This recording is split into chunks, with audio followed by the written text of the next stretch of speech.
Cuando mujer por tu querer.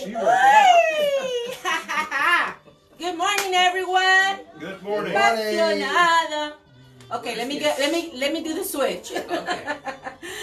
It is Wednesday, Ash Wednesday already. Oh my goodness. We want to welcome everyone to Coffee and Pan Dulce at Cano's Casa. But before we actually cheer on that, we want to welcome Mr. Cano first. Christian. Oh, I love that jacket, dude. Thank you. I like that. I get a lot of compliments on this jacket. Oh, it's so bright. No wonder you hardly ever wear it. So bright. Now I'm going to be squinting. I'm Where are trying my to look like sunglasses? Mr. Tony Foreman. You know, it's hard to live up to those fashion standards. But everyone who knows me knows that I don't buy anything unless it's on sale. Thank you, Cano. So, I actually have one like that. oh, did you? Okay. Well, you know, Belk's always has great men's Oh sales. God, yes. Not only men's sales. Yeah. Are they one of our sponsors? Not yet. Not yet. Apparently. But they But could be. they could. They may be. Well, we mentioned them already. That's right. That's right. We could be a snazzy group here. I can tell you get some good deals. I got a Michael Kors purse for less than $60. Wow. I don't know what At that means, Belk's, but but- that's okay. We are available for sponsorship. That's right. Exactly. To wear on us. Yeah. Like, I am for sale. Are you on clearance? Are you a Mike 2020 supporter? yeah, I was gonna say. I was Just call me. I do have a price. I was You gonna just need to match it. I was gonna say so's our mayor. Oh, that was a shock. I didn't hear that. But she got, I said so's our mayor. But she didn't get no coins. Is that an echo? Everyone, welcome to Coffee and Ponduce. Today is February the 26th. It is Ash Wednesdays for those who celebrate the Lent season. Or is it lentil season? Or Lent. Lentil is a Lentil's bean. soup. Okay. Lent. Not lentil. Lent. That's the Indian Say holiday. cuaresma. Quaresma. There you go. Quaresma season. Welcome everyone. Yesterday was my holiday, Fat Tuesday. And for those who fast or give up things, I have given up. Beer? No. There's a loophole. I have decided to Dr. Walker, who's the pastor of AME Zion, Little Rock Zion. He asked people to do the 440s for 40 days. Give up, or make sure you drink at least 40 ounces of water.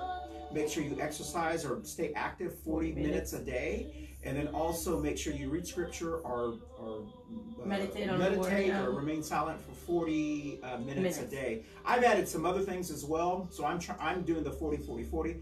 But I've given up liquor and wine for Lent. Not beer. Not beer. But not the 40% off sale. Not the 40% off. That's right. So are we all going to be able to talk about what we're giving up for the next 40 days? Excellent. We'll do that as we introduce everyone. Let me turn I the don't have much to give up. Right. If I could give at least 40 pounds, I would definitely do it.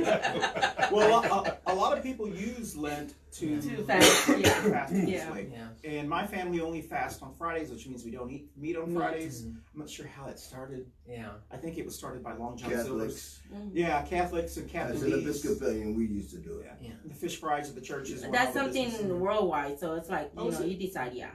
Well, some religions fast. We only do fish or seafood on well, actually not even seafood. It's just fish. Yeah, because fish. you can't have no crawfish, no Lobster, shrimp, no no fish, lobster, no nothing with No shells. shellfish. I'm a Baptist, and the only rules that we have with that is no dancing and don't speak to me if I see you in the liquor store. That's the only two things. You don't have to give up anything. That's about it. I'm a Christian, so I don't give up on anything. That's right. Well, listen, let's go around the table, introduce yourselves, and then we'll salute to Coffee and Ponduce. Don't forget your buttons. Tell us who you are. Tell us a button you have, or the issue that you're fighting for, or whatever. And we're starting off with someone who helped us start the show and is now back after a year. So, Mr. Tony Forman, please introduce yourself.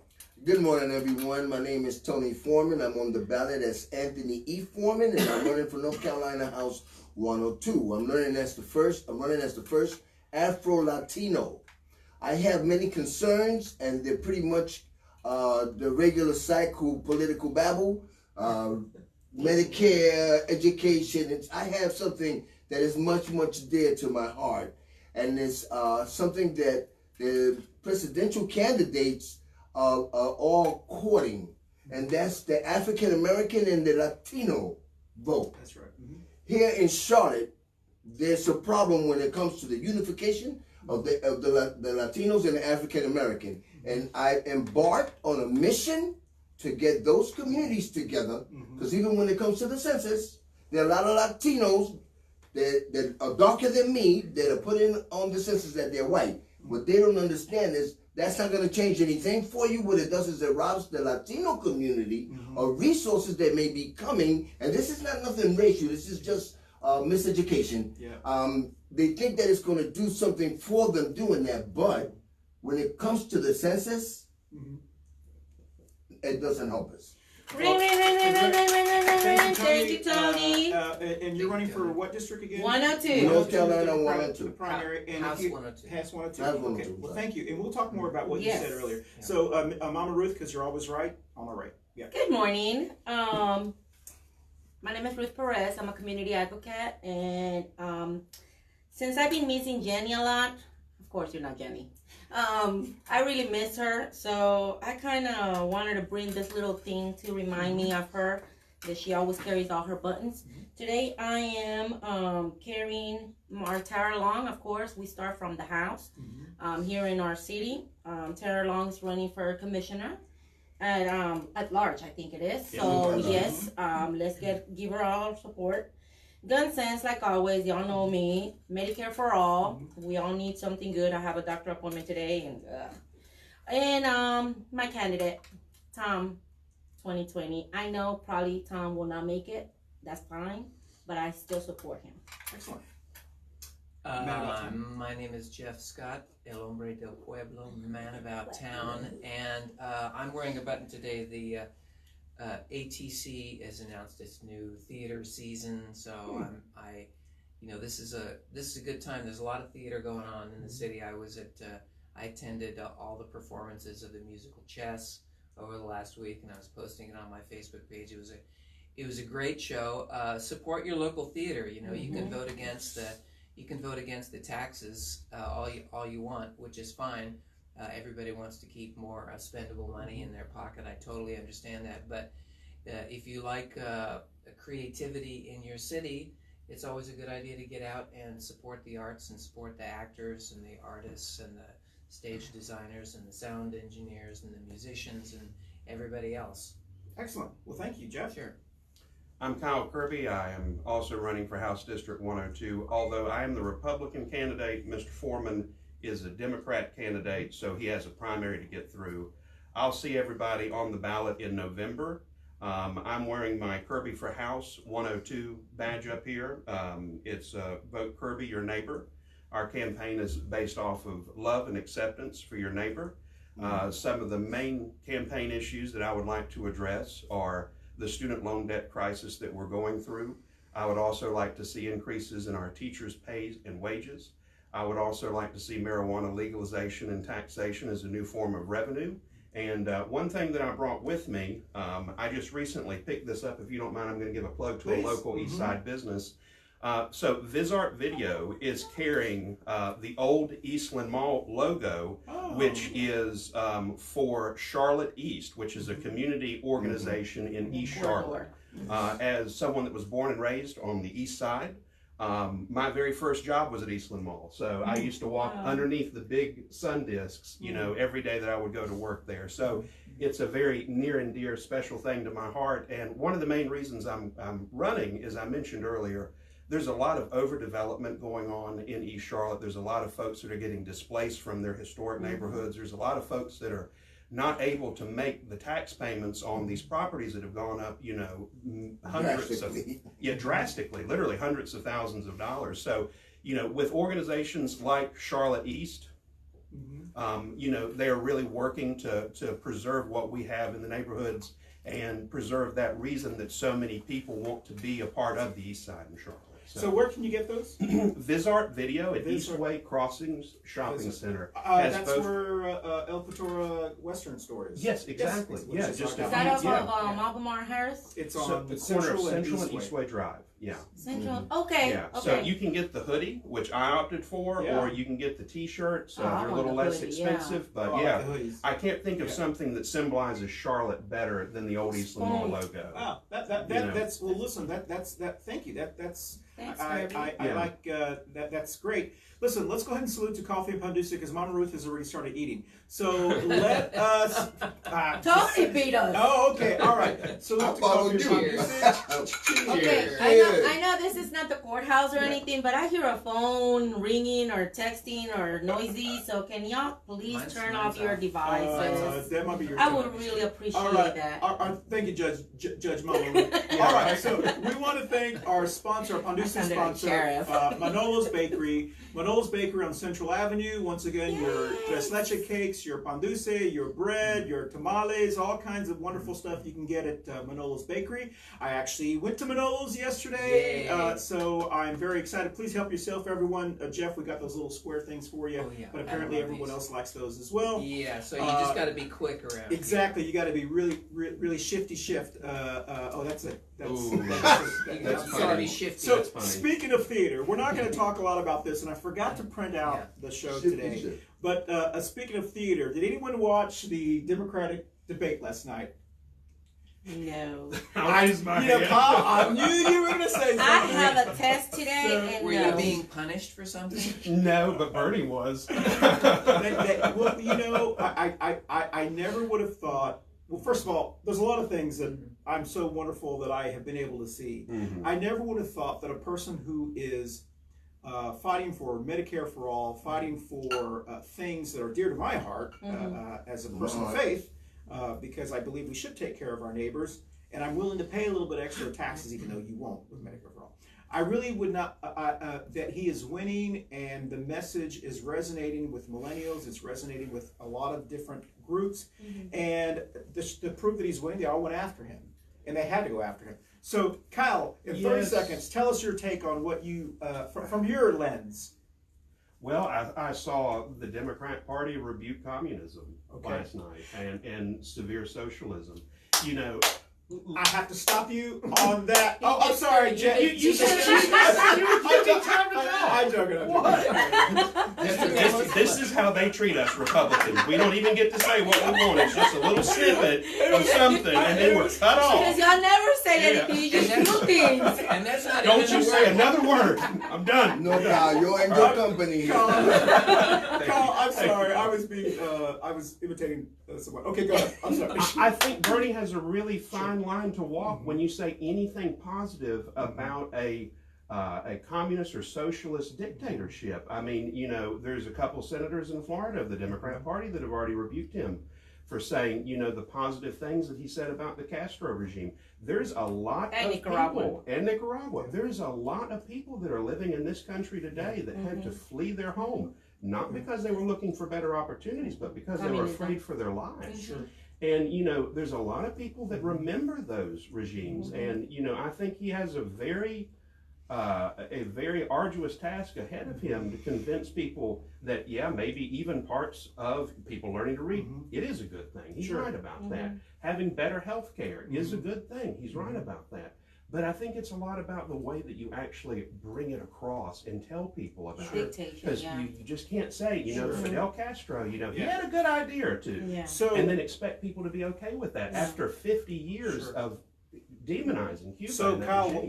what I'm hearing from you and is Bernie, by making those statements, he's making the same mistakes that Trump is making when he's complimenting Putin, when he's Russia, complimenting I would say those. so. So they're both. It's a messaging thing that he needs to understand that those do impact people who've suffered under the Russian regime or people who've suffered under North Korean regime. And like Trump, Or China, you know, Bernie would be better off if he would just keep his mouth shut about certain That things. you know that is. But that's kind of fair. scary, though. I don't Yeah. appreciate that. I prefer someone that will tell you straight up front what Thank you you so know what much. we're expecting, than having like a funny joke after we chose Trump.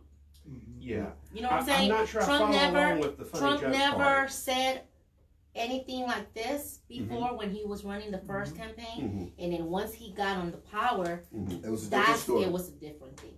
So Yeah. that's why I prefer, and a lot of us right now, even though I'm not a Republican, I'm not a Democratic, but I prefer someone that has to be transparent and being honest, even if it's gonna hurt, even if it's gonna bother us, because we're not gonna have a full person that will make me only happy. Right. So with that, what do you think about Bloomberg? You know, he I seems to be that disregard kind of him at all. But wait a minute, why are you doing it? Just because he's pumped in so much money, No, or what? Because no, he seems to be kind of a It's middle not of the road about. candidate. To me, I it's think- not about the money. Yeah. I think It's it's not about because the he's money. basically a Republican. Yeah. And He's and an undercover Democrats- Republican. But Trump was basically a Democrat No. before he. No. Oh, he absolutely was He a was member a of the Democrat Northeast. Party. He was a he North. not? He was a member. Was he a not very, a member of the very, Democrat Party? But not a he was Democrat. a very So even though you're a traditional member of the Democrat Northeastern Party, Republican. you cannot be. Girl, this is getting good. Give me some food. Yeah, even though you're a member of the Democrat Party, you're not really a member of the Democrat Party. No. But because Michael Bloomberg was a member of the Republican Party, he is really a member of the Republican Party. Listen, I'm The not argument a just doesn't make Democrat, any and I'm sense. into everything that has to do with Democrats. Yeah. I'm always in their meetings. I'm a member and stuff, but I don't consider myself a Democrat. I However, just think that argument is not a good argument. I think I get a little bit of things together and put them under my own expectation and my own Sure. principles. So from her So lens, from my that's how she lens, sees I it. don't Yeah. think Bloomer has Bloomberg. that. We're already I calling mean, names. She just kept her nuts.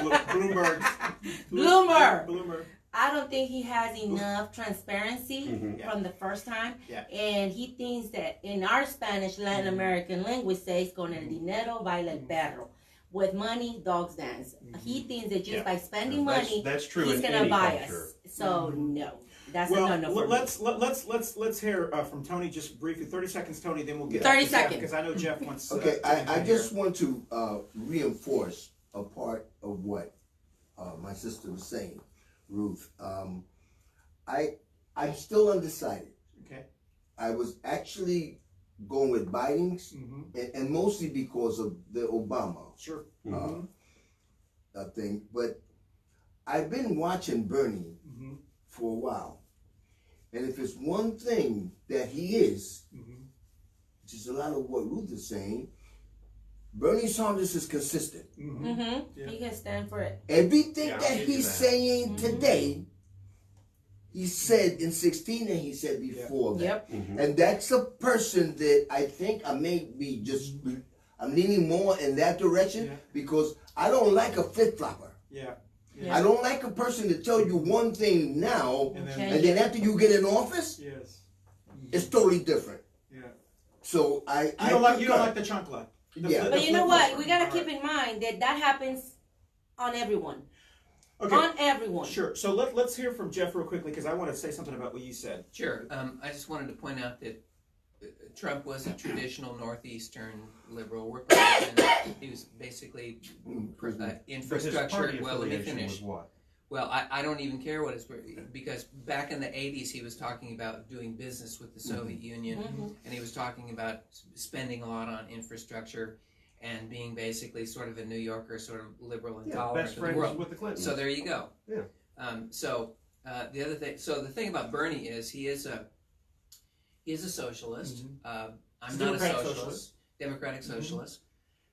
Whether he's been consistent or not, I don't know. But I was certainly a strong anti-communist in the 80s. I think that he's good on a couple of things. He's good on the Yemen war. He's also good on issues of Israel and Palestine. So he said some good things about Netanyahu, meaning that he said he's given some harsh criticism. So I think that would be good, but I think that is also something that just splits the Democratic Party deeply. So I don't think he can win. My call is still that Trump's going to win by a landslide, no matter what the Democrats do. Well, you have to have a And landslide in so- your base, though. And so it would be nice to it would be nice to see the Democratic Party fragment into 1,000 pieces and that's from a libertarian. and form other parties. Yeah. Come to the Libertarian Party. We could use your insight and help. So there you go. great insight, and you've Yeah. been very consistent ever Yeah. since when we've been talking about this. Just a couple things. I do agree with you, Tony, about the candidates that we have to choose from in the Democratic primary, which I don't mind the debates like that, because all it means is, and we had this brief conversation before the show, it's not going to convince anyone to go one way or another. If you support someone, you go yay. If you don't, you go shut up, Pete, or you shut up, Bloomberg. That's really all you do. It doesn't really convince anyone. We do know that new data is coming out that is showing, and I had this conversation with former Mayor Jennifer Roberts. Because she has made the decision not to endorse anyone. I love it. She is one of the most prized endorsements. I think our mayor sold herself to Bloomberg for that endorsement, which is going to come back and haunt her, because just today, the majority whip in Congress, Clyburn, I believe is his name, from South Carolina, has just, we were watching it, has just endorsed Biden, which means that probably many older African-American women specifically are going to stick with Biden.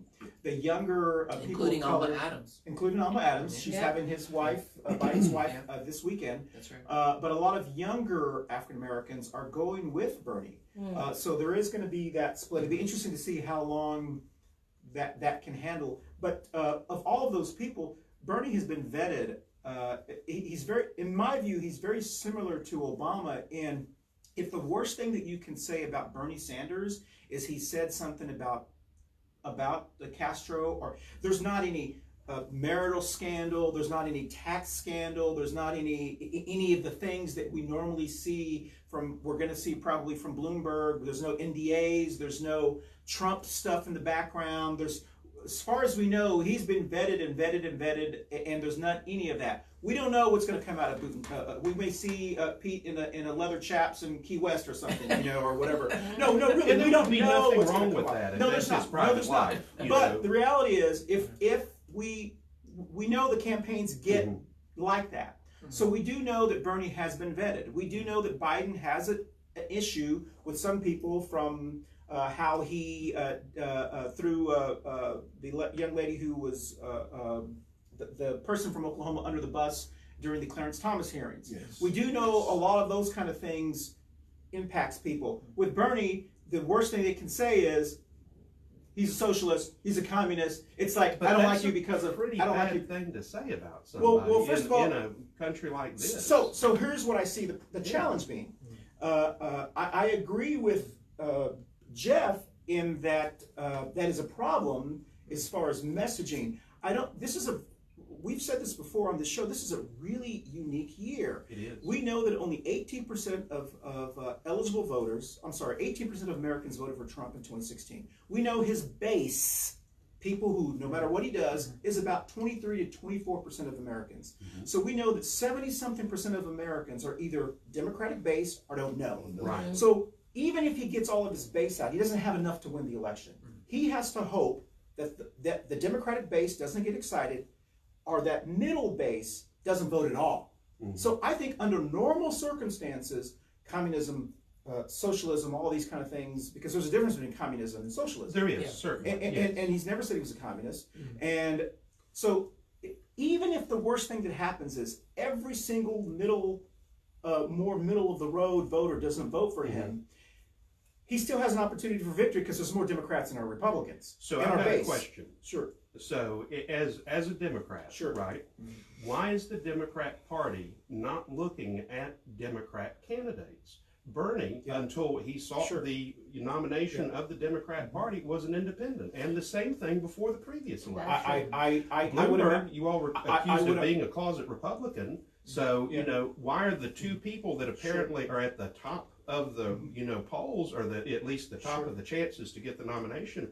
Why are those two people not in the Democrat Party? Does the Democrat Party like Buttigieg? Sure. He seems to be, a poster boy for the Democrat Party. At least. I think Buttigieg. And then you all kind of are rejecting him. What's going on with that? I think Buttigieg and even Amy and Klobuchar, Biden, I think they are a example of the old Democratic Party, of the establishment Democratic Party, who says one thing but yet gets donations. So from the new Democrat donors. Party is the Democrat Socialist Party, is what you're saying. The That's new the only way to move forward. No, the new Democratic Party is just younger and more progressive, and it's browner, and there are things that I think there is a messaging issue that we have. The good news is we have not a long time, but I do think that whoever wins the primary, all of the conventional wisdom of how you run for office is out the door. Certainly. So Yeah. when you hear Psycho political Yes. babble. So when I'm you very sorry. So when you hear political pundits saying, "Oh, he has to worry about this," they have no idea what they're talking about. They would have predicted Trump's victory, and it works the same way on the Democratic side. Yeah. So I think what we have to do is we have to say, when someone says something like, "I had that happen to me," yeah, I'm so glad you guys are getting a socialist in office and this, and we have to say, okay, well, listen. First of all, I know you're not voting for him, so I don't have to convince you That's on right. that. So That's right. I have two options. I can either spend my time arguing with you about socialism, because you're going to vote for Trump. Doesn't make a difference. So, and that's really the old. He's that's accusing you of that's voting for Trump. him and Jenny. Still trolling you, Kirby. So that's the old way of Democrats campaigning, worried about a very select few people, Yeah, times have changed. and not focusing on the base. So you have to make a decision. Is this someone who's really interested to know about Bernie Sanders or socialism or whatever they're trying to find out, or they just want to battle?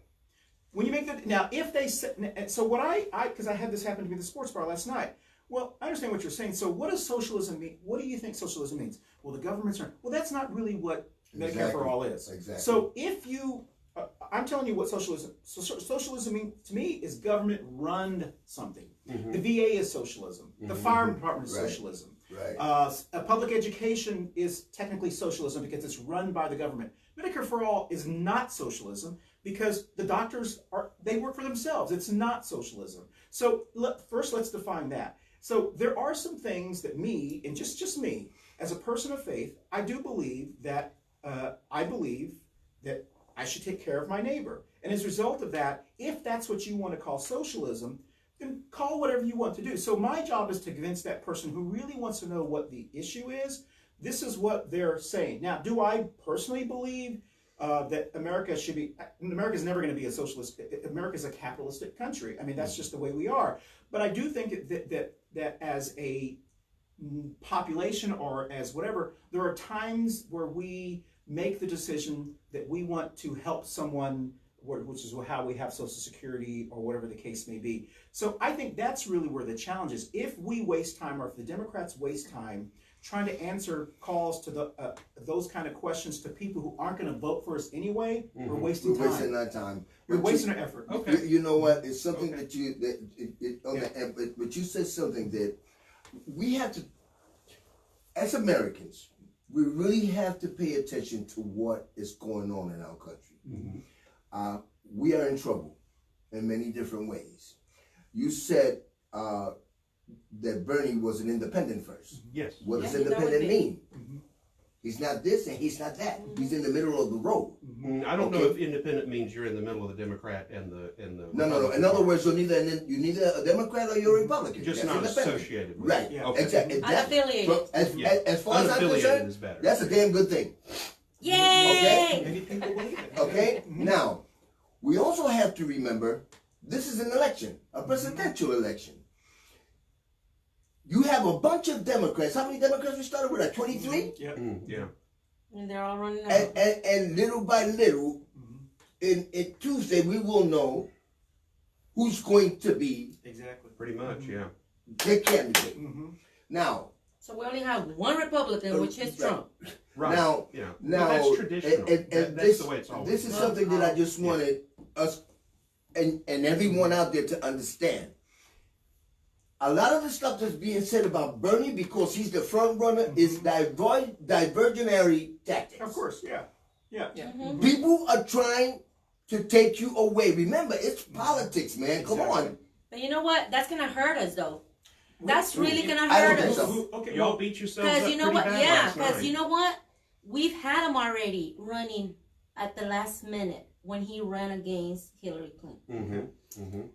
And then the He's gonna Democrats took run the nomination away from him then. If he makes it through, if he makes the cut on next Tuesday, he's gonna be facing Trump. Yes. And What makes us think that he has an opportunity?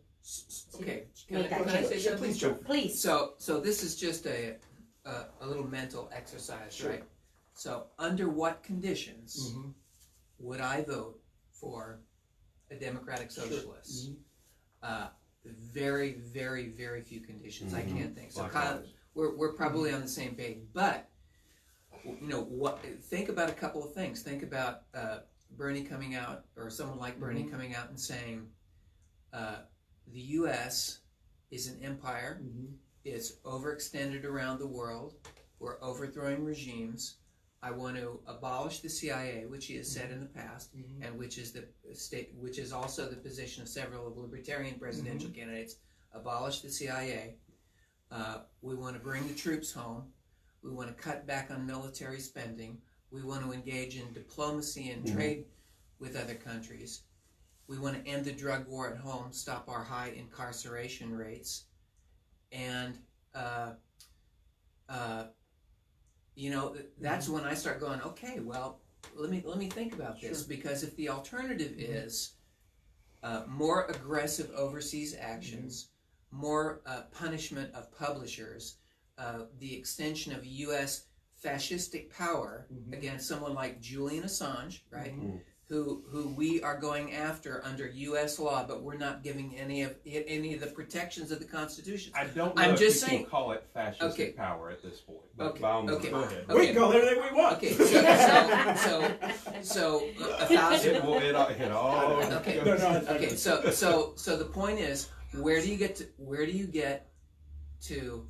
I need to vote for this guy who's going to shake things up, and I don't care if he is got crazy ideas about price controls on wages, price controls on houses, price controls on drugs, price controls in the healthcare industry, that he's going to empower these bureaucrats at the federal level to control everything that we pay for, right? Which is something that you and I probably don't want. That's right. But I'm saying, when would a lot of people of our persuasion, basically liberal, say, well, okay, we need to break the back of this imperial effort that we're doing in the world. 30 seconds, because we need to move to our topic. I'll give it to you in less than that. When the economy is in the tank, when the economy is as it is now, it's very hard to vote for socialism and communism. Well, I'll even knock off communism, but just say vote for more socialism when people are bringing home more money, when employment is lower than it's ever been in all of our communities. So the argument, so the argument is the economy. Well, it's not the economy, stupid, but it's very hard to embrace socialism when capitalism is working so well at this moment. And that's what I think. And I do think one of the things that Bernie is doing very successfully, because especially with certain age groups, is he's saying is, you're right, it is working for some people. Exactly. And that's the issue. The issue is it's working for me. Yeah. I mean, me personally. Yeah. It's not working in the neighborhood that I grew up in. I haven't really worked. I've been a consultant on and off for 2 years now. Haven't really had to clock in, clock out anywhere in particular. Working for me. Yeah. But we lost 2,000 points in the Dow Jones in the last 2 days. Why though?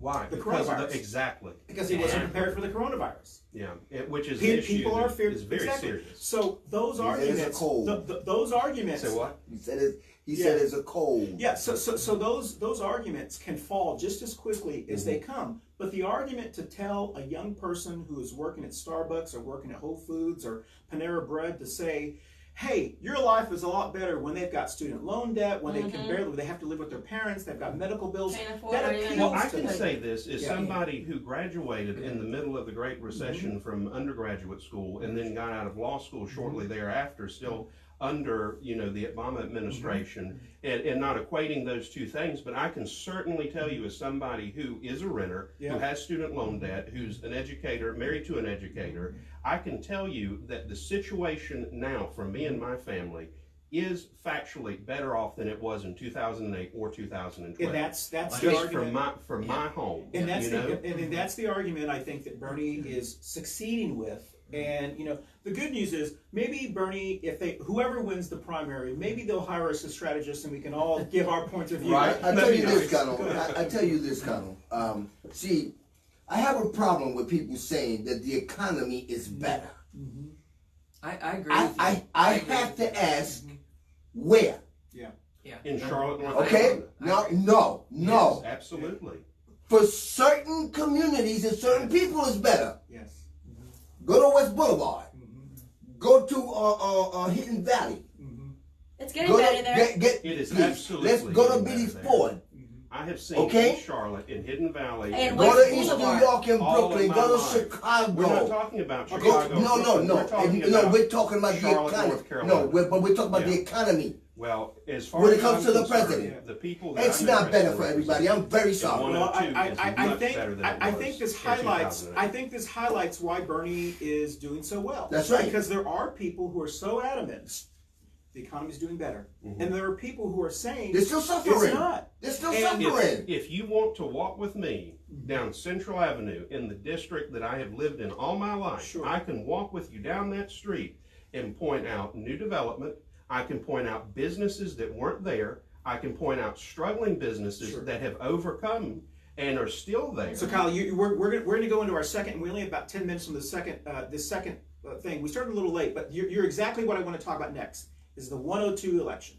So what you just said, and I'm only saying this because I like this conversation that we're having, what you just said is the exact reason why we should keep the person in power there. Because what you're saying is, everything's okay, we don't need to make any changes. No, I'm not saying that okay, well, at all.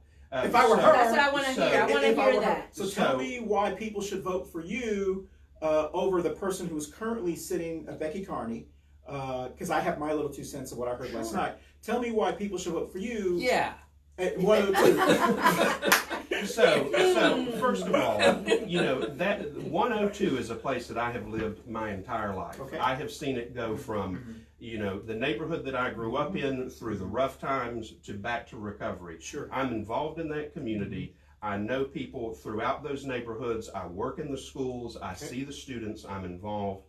I talk to the business owners. I've got business owners that are putting up my signs in there because I know what's important to make sure that our business owners can keep being employers of the people in our neighborhoods. There's nothing wrong with somebody that's in office, and there's nothing necessarily wrong with everything that, my future opponent, if that is the future opponent. And let's not discount Mr. Foreman over here, because he could very well be the person. I don't think she's going to get it, but let's just, But, there is something to be said for new blood. Okay. Every person has a different perspective on how things ought to be done. And I can say that I would bring fresh ideas, a new mindset. I have issues with my past that I think other people have, like student loan debt, making sure that people in our communities are treated equally and with respect. The whole marijuana issue, that's something that only I feel like a young person of the millennial generation could really understand, that is something that we could use as a new revenue source to give money to teachers, put money back in our schools, help our communities. I have lived in this district and seen house prices go from $90,000 for a 1,500 square foot house to over $300,000 or $400,000 for a 1,500 square foot house. Why aren't our legislatures going in there and helping those people that have lived in those neighborhoods all their life, black, white, brown, etc., maintain their homes? I have seen my neighborhoods lose the attractions, the businesses, the points of interest, the historical homes to development. I lost my own home on Central Avenue at the corner of Central and Oakland, right across the street from the Salvation Army. There was 4 apartments on that corner. Now there's 250. And there is nothing being done about the influx of housing units coming to those areas, the demolishing of our historic neighborhoods. I think that if our developers are going to come in there and bulldoze 1920s, 1890s, 1940s structures that have been there since before I was ever born, we should at least give a little bit of historic deference to the neighborhoods that those things are going in there. We're naming these giant apartment buildings, nothing to do with our neighborhoods. Okay, Kyle, that was a very persuasive argument, and we're going to let Tony just briefly tell us about him. But I guess what I'm saying to you is, by you saying that the economy is doing very well, so if the argument is nationally, you can affect to some degree on a state level the economy, absolutely. So but it takes a lot bigger of a pen and a lot more of a powerful person to have a serious effect on the economy than Kyle Kirby or Mr. Forman or anybody else in the 102nd District. Because you also need to understand that 102 is literally the smallest district in the entire state, as far as I understand, and one of the most intensely packed districts.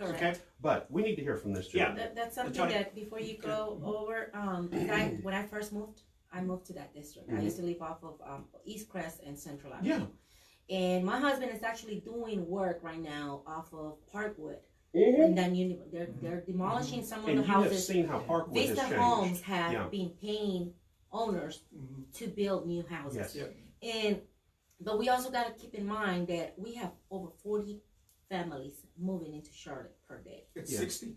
Now But- we went up. But we don't need to So- cram every one of them Where into we the east can side. where we can put them at? We Okay. need I mean, we development have to- all over the city. Thank you. not But in just order those to do areas. that, we have to have a minimum or a flexible rent or housing all over Charlotte. Agreed. But we have differences, so Yes, we sure people do. can't pay. Okay, Tony, Yeah. tell us. Go ahead, Tony. I know you're running a primary. You've got Carney. Thank you everyone for connecting. Yes, thank you everyone Thank who's you joining all. us. It's a great conversation we're having. We're talking about 102 specifically, about 5 more minutes to talk about 102. So Tony, tell us, I know you've got a primary.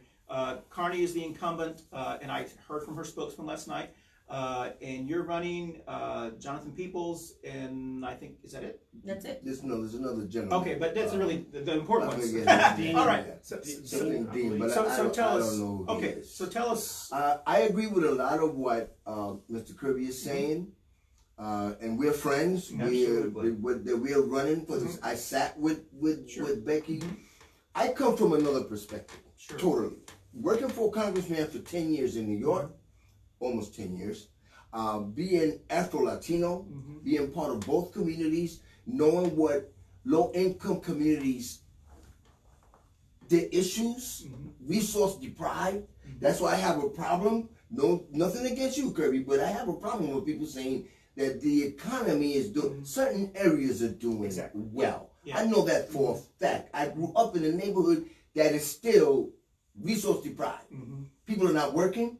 I go through British Ford. I go through where I worked in West Boulevard. They have houses there that are just sitting there, one flat homes, boarded up, grass above the houses. While I tried to reach out to the county and the city to see how with the non-profit organization that I have, we set up a DBA, reanimations work. We wanted to get some of those houses and rebuild them and sell them back to those individuals that you spoke about that have been living there for years that have been displaced. Okay? Under nonprofit status. To put ex-offenders, the reentry program, to put them to work, to put people with, and we're a mental health agency, to put people with mental health issues to work. All politics is local. We can talk about everything running for the state. We can talk about everything that we're going to do with the state. But if we're not taking care of the people in the district, we're failing. Where I'm at is First Ward Apartments. Go ask anybody there.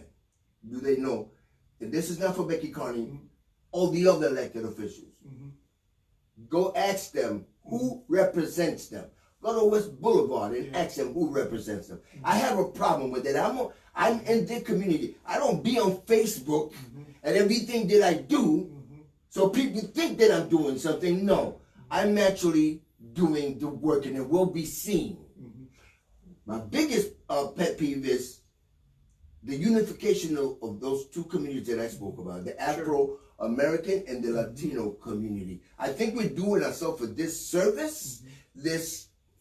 I was going to mention, but I'm not going to do that. No, because listen, I go for the juggler. I came here and I'm speaking a word of English. I have not one, 3 college degrees, and working for a congressman, being in government all over the place in New York, and now I'm here. I have a passion for what I do.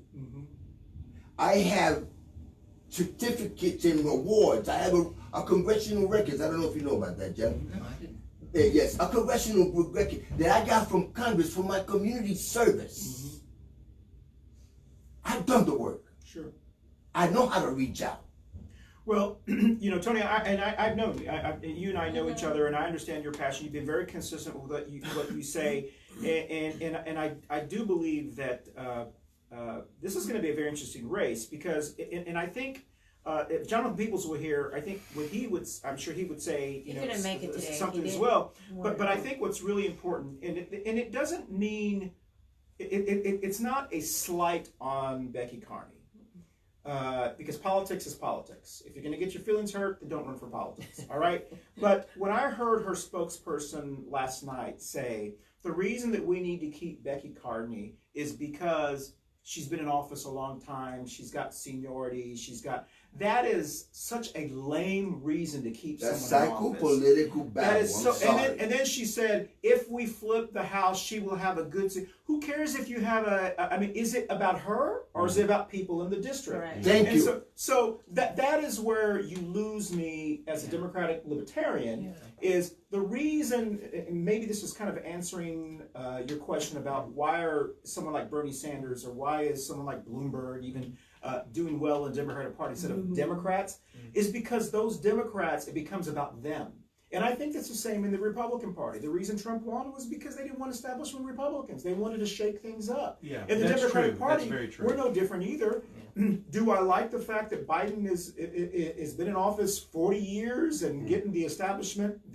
No, but I understand that there are people that it's not talking to. So the number one example of what you mentioned is Becky Carney. Is you wouldn't have 5 people running against her if she was doing such a great job. Do the And that was math. a point, Yeah. That was a point that Yeah. Peoples made at the Yes. Black Political Caucus. But I tell you something that I've noticed working on the federal level. Yeah. I actually am signing on to a petition to end term limits. Yeah. Okay? I agree with that. What have I experienced? I've experienced congressional delegates, congressional representatives that have been there for so many years. It's called complacency. That's You get so comfortable. Yeah. And if you have a person like me on staff who goes out and does everything and covers the district, you're going to sit back and you're going to do nothing. I just want to say he is Mr. Forman is 100% right. Whether whoever represents us in the General Assembly, I want to be able to lay eyes on that person walking down Central Avenue or Eastway Drive or wherever They need to in see 102. I want to lay eyes on them. And I have to say, I have seen him at a lot of events. I have seen the other opponents at a lot of events. But before that, I hear what you're saying. I hear what you're saying. Ruth, you want to say something very briefly before we go to the something next? when you mentioned some of those crucial areas and some of those corridors, especially West Boulevard, Beatties Ford Road, and all that, I want to mention me being worked with the community for over 17 years in apartment management. A lot of our community, we gotta understand that they don't want to change. They don't want to bring that change either. It's not about just the politicians. It's not and about what change are you referring to? Just about- so Yeah, we're please clear. explain about when you mention something about the economic, some of the changes that people are not.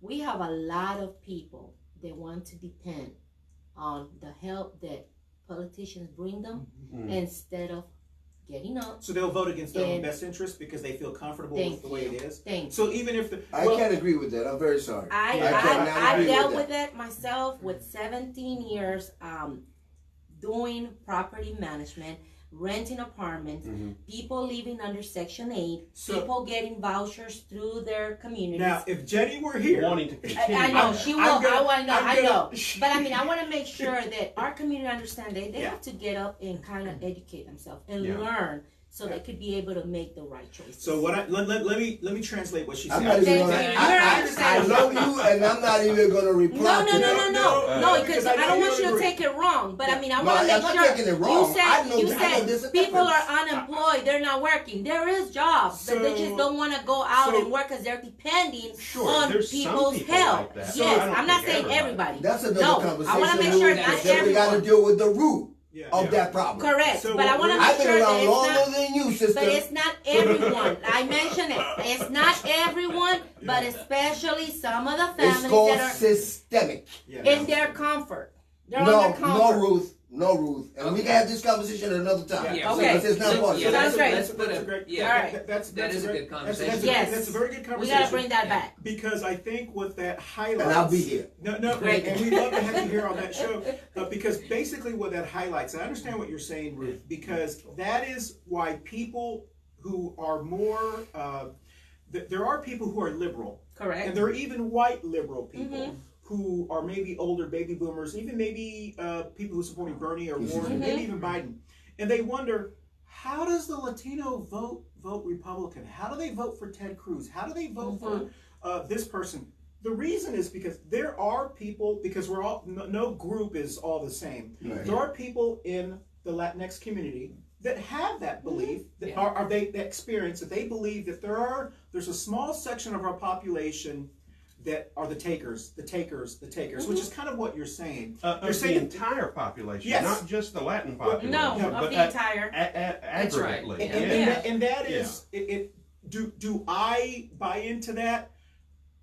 That I guess because I don't. Yes, I do know that's the reality, but I don't think that those are the majority of the people that are in that position. Correct. That most people, 99, I don't know the statistics, they want to be able to compete. They want to be treated like a human being. They want to be a fair wage. They want a level playing field. They want to be seen as who they are inside instead of what they are And outside. who doesn't? Yes, And so I do understand what you're saying. Yeah. There are always going to be people who abuse the system. Correct. Just as there are companies that abuse the system. So I guess the argument to what you're saying is, if we are going to you're not demonizing, if we're going to highlight them, we have to be equal and highlight the socialist businesses, Correct. the socialist billionaires. If you're going to say something about socialism, then let's talk about socialism for corporations. Let's talk about socialism for billionaires who pay with less taxes than middle-aged. So Let's if not go you're- that far. Our Yeah. investors that are coming into Exactly. here Yeah, and let's- making those changes. Is it You're not? exactly right. Is it not socialism We for need to have Walmart some to pay rein their on it. people Yes. starvation wages so they can get a profit? When we have to bail Walmart out, we have to bail the banks out. So that's socialism. That's government-controlled profits of companies. So I guess the talking points has to be me as Democrats who's supporting a person, that person who we think is not just saying it just because they want to just create popped some out argument. of it, yeah. But if the person who is really concerned about this, we have to explain to them, let's talk. I mean, if that's your concern of things, if that's your concern, I agree with you. If all people, I want a level playing field. So if Wells Fargo can be fined $3 billion last weekend, they released it on Friday. Chump change. Wells Fargo was fined For They've using been fined people's several times. for information. using people's information. Yep. They should, if corporations are people too, they should be prosecuted like people Correct. too. So if you and I did something, we'd be in jail. They're fined $3 billion, which is probably 10%. See, we talk about Mexicans corruption, Yeah. where people, if you get stopped, Yeah. you just give them about $10, Yeah. and you get away. That's Wells Fargo. That's Wells Fargo. That's Wells now. Fargo. I mean, Yeah, and that's not right. and that That's is not right. And Not that's only the that, reason- yeah. Equifax also let out a lot of information, personal information. Yeah, but They're they sure being won't settled. fix your credit if you got something wrong on there, So, will they? so there are people Or- who, I if think that's you're, why my if, credit is so bad. They get my information. if you're Let's concerned blame it about- on that. If you're concerned about socialism, Hey, I'm right there with you. if you're concerned about socialism, it needs to be consistent. Not just socialism for the little one, but socialism for the big For the guy big too. ones. And the one thing that I admire about the Libertarian Party, there's some things that I think are, as Jenny would say, tin hat full type of stuff. Only because maybe I don't know enough about it. Yeah. The same thing as maybe some would say something about socialism because maybe we don't know exactly what drives a person to look at it from that lens. They've been very consistent. They believe in a level playing field regardless of its corporate greed or because they believe in market-driven type of things. That's right. So they're consistent. Now sometimes they come across as they're always trying to hurt the little guy, and maybe that image started when the Koch brothers really were funding you guys. That's right. But I do think that a lot of the stuff you're saying is really a level playing field. It's just how we message it. Yeah, let me just say Yeah. one thing And about that, because I frequently get asked about this during the campaigns, and remember, I've been campaigning for 4 years now. I'm exhausted. Democrat, I'm so sorry about that. You're still running this year, right? Yeah, I'm still running this year. But one of the things I say is, look, when people ask me about welfare and helping the poor and through education, healthcare programs, I say, I'm not going to fight any of that. I live in this community, and I live in this state, and if people want to pool their money and if they want to pool their money through government agencies, I'm not going to fight that. What I fight is corporate welfare, the corporate socialism, putting setting it in a group, privatizing the profits and socializing the risks, and socializing the Yep. costs and imposing Thank the you. costs on everybody So else. you need to run Bernie Sanders' campaign on socialism. That has always been my position. Yeah. Okay? Now, you said position, right? Yeah. Yeah. I think we all play a different position. Yeah. Okay, let's be clear on what's going on here. Yeah. Do not be hoodwinked. Yeah. Hey, that's my word. I will not lie to you. I will not hold my tongue. Yeah. I can't be bought and I can't be sold. Yeah. So listen to me. $1 million.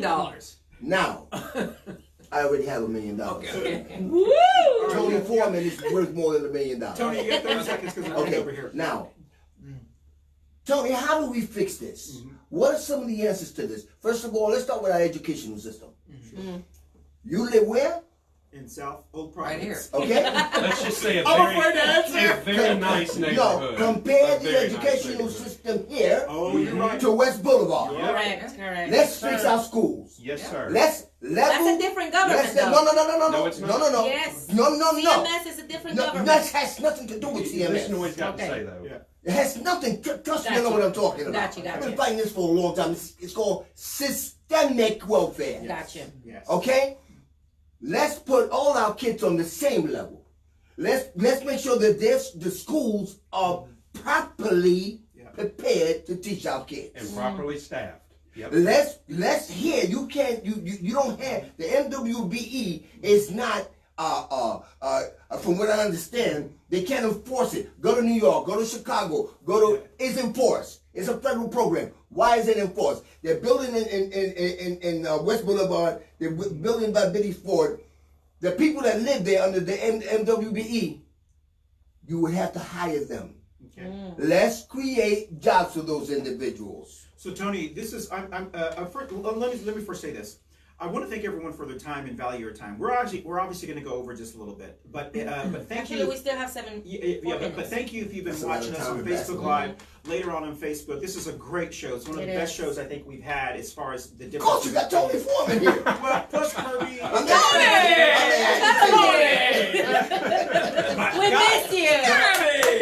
Now imagine if Jenny had been here. No. Oh my goodness. The It would have been a chaos. better show. But The listen, chaos. So if you have to sign off, I understand that, but I want to go just a little bit further. So what I want to say to Tony, and you can answer this too, because I think you probably agree with this, what y'all are saying as far as systemicness. I think I don't know if you agree, but I think do they agree, understand. just different parties, but I like that. No, I understand that. So what do you That say? means there's a real No, we're problem. friends. Yeah. Yes. That has Yes. nothing to do with means politics. there's a real That's good. problem. So what do you say for someone who lives in this neighborhood? I'm not saying they say this. You're but lucky. But there is. Okay, but what do you say if someone who lives in this neighborhood says, and I'm just going to say this because I know it's going to touch your buttons.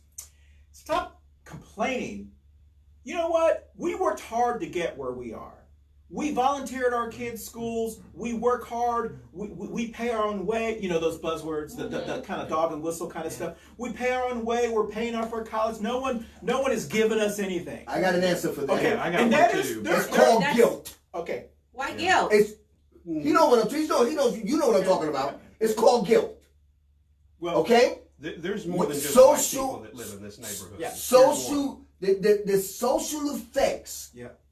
But what is it Um, wrong by living in this neighborhood No, honey, and no, just paying? No, no, let's not. Let him Okay, answer. okay. Ruth, Yeah. Ruth, Okay. trust me, I'm talking about a total different puppy. Gotcha, Yeah, okay. I grew up in a resource-deprived neighborhood. Yeah. I could speak about this. Sure. If you were not born, or rather grew up in a neighborhood like that, you cannot empathize. I'm very sorry. Yeah. Okay. Because you didn't live my life. Yeah. You didn't grow up walking over dead people when you were going to high school and junior high school. That's me. Okay? Okay. Trust me, you didn't live where I grew up at. Public housing, You wouldn't be In talking the Texas, way though. I'm talking. Total different puppy. What I'm saying is, It has a lot to do with empathy, Cano, my friends. Okay. Tony, You understand? Tony, Yeah. you're exactly correct. Mm-hmm. And I've never heard anyone phrase it like that, and I appreciate the fact that you did, because I lived it. No, because that is exactly when I've been at people's houses here who have said those things. Very good friends of mine have said those exact things. My internal voice is saying, "You're just lucky you married well." Because if you had not married well, you'd be living over there too. Yeah. Correct. I know I married well. Which is why. Well done. Now, no, really. No, you know what I'm talking about. I grew up. Jeff knows what I'm talking about. I grew up in a. I didn't know I was poor until kids were making fun of me for getting free meals. Because everyone else was too. Yeah. So I never knew what you said. Now that I am not in that situation, we still have concerns, but the concerns are completely different. I'm not worried about, can I put gas in my car? At dentist appointment, can I do the co-payment tomorrow? Can I give my kids, if my kid gets sick at school tomorrow, can I afford the doctor's? Yes. I'm not worried. Can I change the tire on my tire? Can I put gas? Thank you, I'm not Cano. worried about those things. Yeah. I'm worried about, But there are can I make thousands of terrace people thing that tonight? are. Can I do it? So it's a different, I agree with you. And so there are people who say that, and there is a part of them, I think, that are saying that to justify the fact that, for whatever reason. But there are some people too who, that's just how they feel. And that's, I think, where how do we... Well, we have to have if this I may. conversation. Yes. Okay. People have to be educated. Sorry, Kirby. No, go People ahead. have to be educated. Yeah. That's why I'm putting together. Yep. I was at Telemundo yesterday. Sure. I did an interview. I'm putting together a town hall for African Americans and Latinos to come together and for us to have this conversation. Sure. And then we'll take it a little bit further in terms of the systemic effects of living in a community that's resource deprived. Generational. And how, Yeah. thank you, Kirby. And how did we get here? Yeah. Now, and how are we going to, then the next conversation is, What how to do do? we get out of it? Right. So to go back to your question, or to go back to your statement. Which I don't remember what it was. But Well, it's Whatever you said. how should people The way living in people these act. affluent neighborhoods feel Yeah. about sending their children to affluent schools that have resources and all that stuff? Case in point, all right?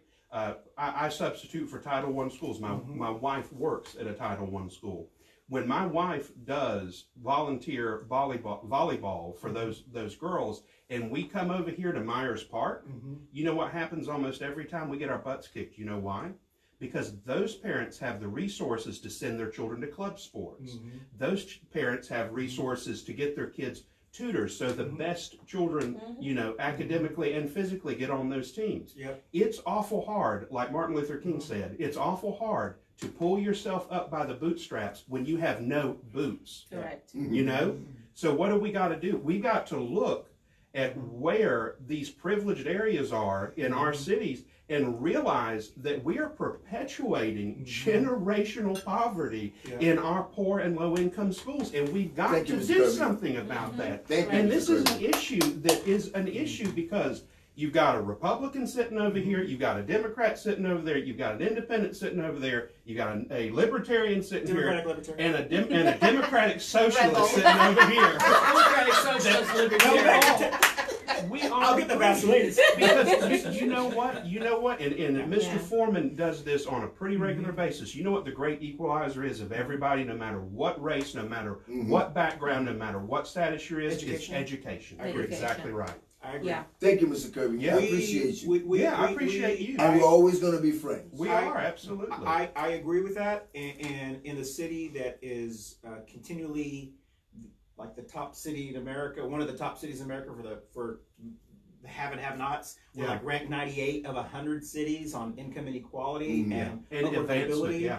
And one of the things that I think as Democrats that we've done we can do a better job as is, and we have to admit this is one of the reasons why we've lost a lot of the working white poor, and is because sometimes we've made it all about people of color, all about the gays, all about women. We haven't really talked about young white men who are in working, living poor, they feel left out. And so we have to be the party that's supposed to be the party of the big tent party. And see, We've got to not just always be the party, which is hard to do when you're as diverse as we are. I do agree with that, especially when, and that's good, Tony, that you're putting together that town hall and stuff.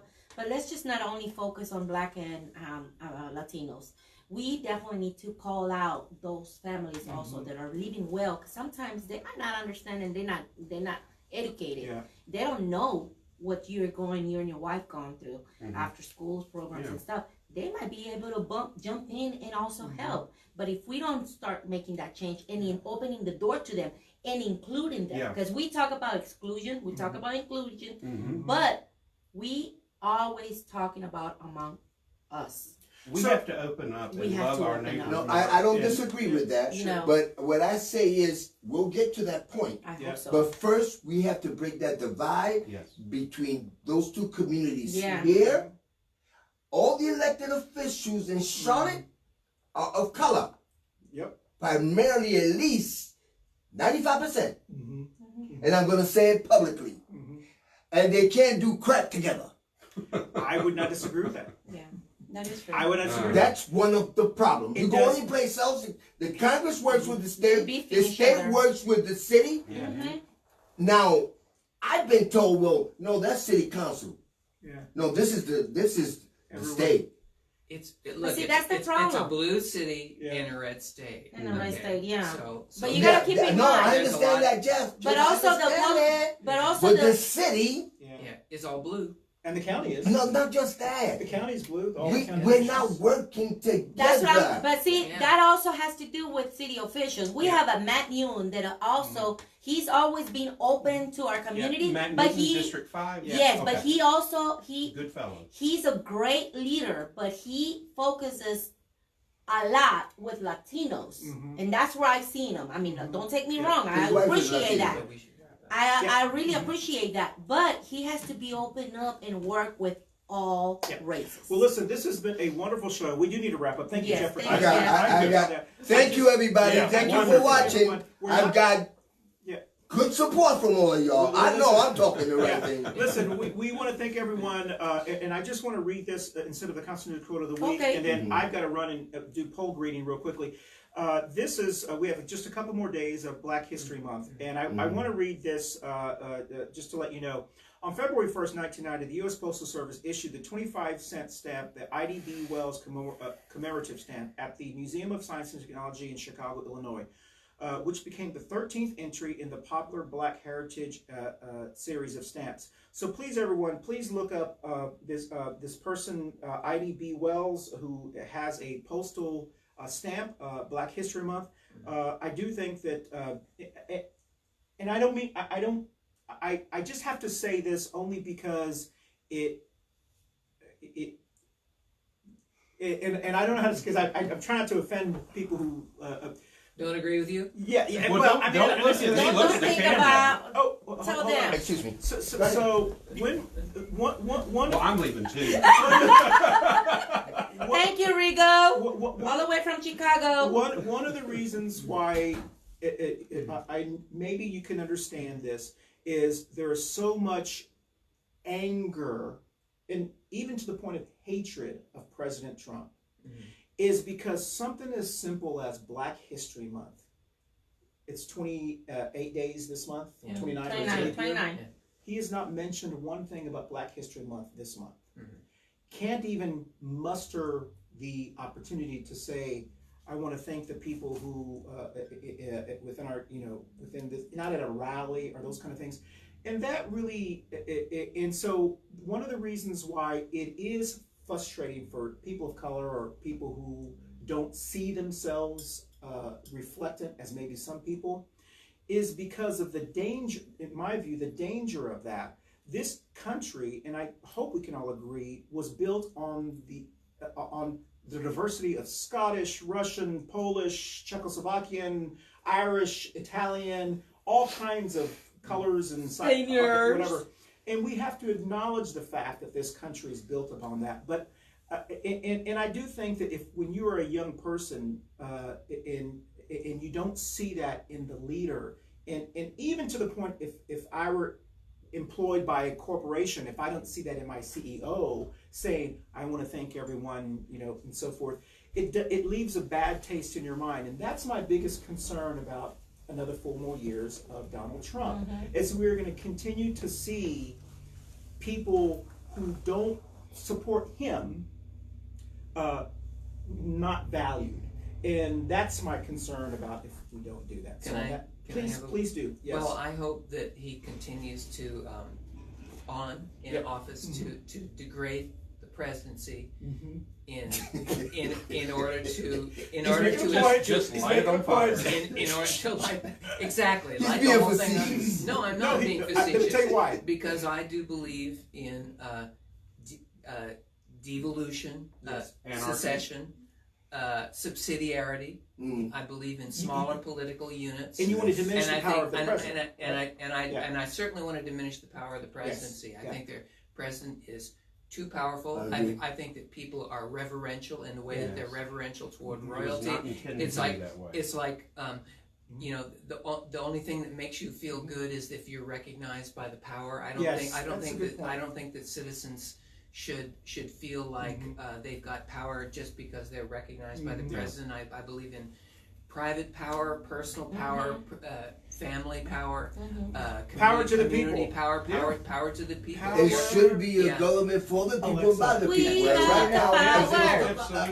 So The I agree. government derives its powers from the consent of the governed. Yes. I just really hope that the electoral officials that will be doing all the voting things, Do a better job than I will. do a better job, and for us not to have the same over and over and So over tell us person. where you are going to be in the next few days. Thank you, everyone. From We're running right to late. I'm left here. sorry. Great show, though. Thank you.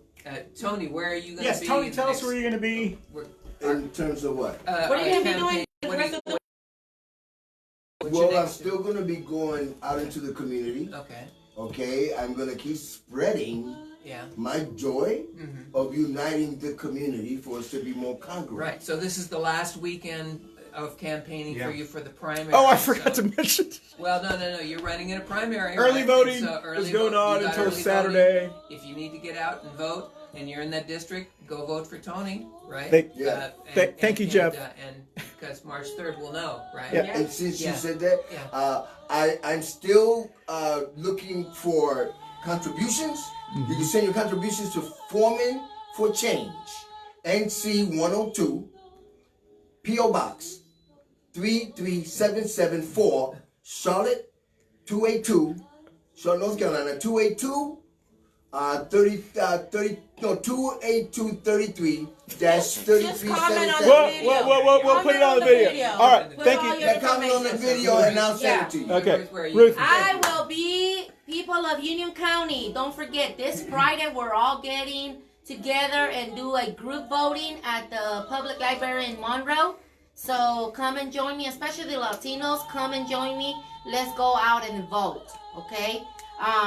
May the best win this primary between you and Peebles and whatever, but wish y'all the best.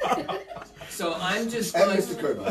Well, Kirby's running until November. He doesn't have no. Yeah, correct. I'm just going to be crawling up into the fetal position and laying in bed so that I can avoid all the politics over the weekend. I don't have to ruin my birthday weekend, but I'll probably Oh, it's your birthday I'll weekend. probably go see some music. on Happy Saturday. birthday. Did you vote it already? No, I haven't voted yet, but I encourage. Oh, you usually do it on the 3rd, I okay. encourage unaffiliated voters. Yes. To please Jacob. take a Yes. minute and go vote and grab a Libertarian ballot and vote for a Libertarian Party candidate. Excellent. Perfect. So, again, I am Kyle Kirby. I'm the Republican candidate for House District 102. If you want to look us up on Facebook, we're at Kirby, Kirby, for House 102. Let's see, last week, I believe that you should lead through service. So last week, we helped prepare a meal and serve it to our community over off of Central Avenue at the Charlotte Community Kitchen and Galilee Ministries. So a big shout out to them and all the supporters that came out to join us in that. And Monday, there is a Trump rally in Charlotte, so I plan on being there at Bojangles Coliseum March the My close 2nd. friend Sheriff will be there too. See you guys there. All right. Well, all thank for you, having everyone. me. Go out and Thank vote. you, Chicago, Texas, and everyone that connected all around the Yeehaw! country. Yeah. All right. Bye. Signing out. Thank you. Bye bye. Bye.